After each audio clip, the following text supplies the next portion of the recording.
Well, this is another one of my pet peeves. It's hybrid cars.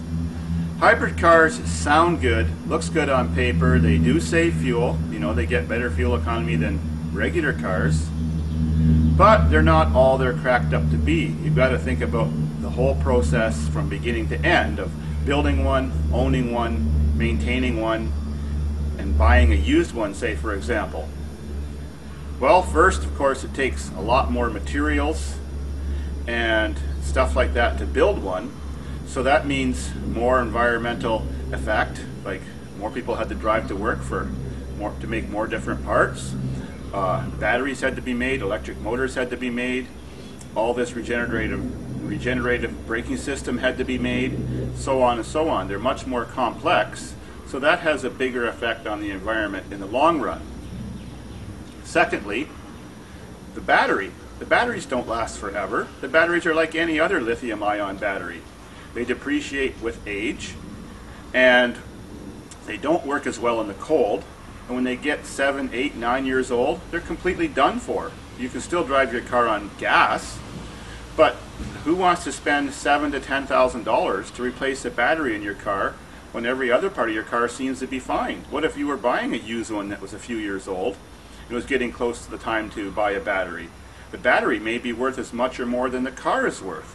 So all the money you saved on driving it with lower gasoline costs, especially if you were city driving, didn't save anything in the long run because how much money your battery cost.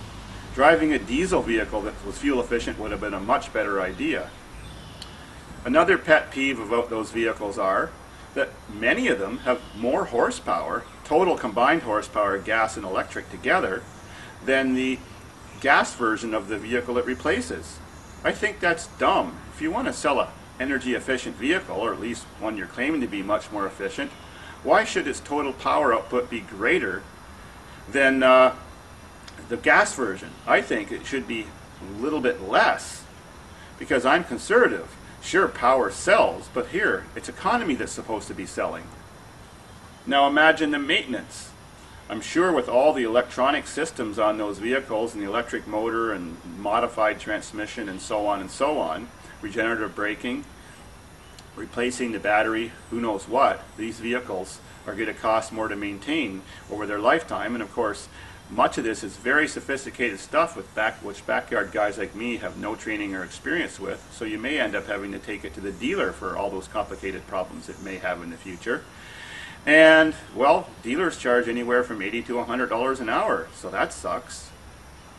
My advice is spend the few $1,000s more if you want to buy an extra, more fuel-efficient vehicle, and buy something like a Volkswagen product that has a very efficient diesel in it. The new diesels now, for example, Volkswagen's little diesels have 140 horsepower with gobs of torque, so they're fairly quick, they're extremely fuel efficient, and they don't cost more than hybrid vehicles. They cost less than hybrid vehicles. They have less maintenance because diesels last longer and the rest of the car is basic technology.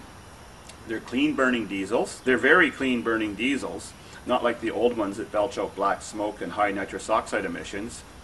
So they are quite friendly to the environment. And their resale value is very good, especially when they get older because they have no battery to wear out. And if you're doing a lot of long distance or highway driving, a diesel far gets better fuel economy than a hybrid, because a hybrid isn't using electricity to drive in the highway. A hybrid is only a fair bit more efficient when it's being driven regularly in the city. So you have to think about the type of use you're going to have. So they are what they claim, but there's a little bit of red tape and strings attached to them that you got to all understand before you decide to make the decision to purchase a fuel-efficient small diesel vehicle or a hybrid vehicle. And some of the vehicles, like for example General Motors is advertising now, they're regular gasoline-powered small SUVs are more efficient than the hybrid Ford Escapes and stuff like that. So direct injection technology and some gasoline technologies are actually catching up to hybrid now. Keep watching. Sorry, I've been busy lately and not many blogs, like at least for 2 weeks, but there's more to come.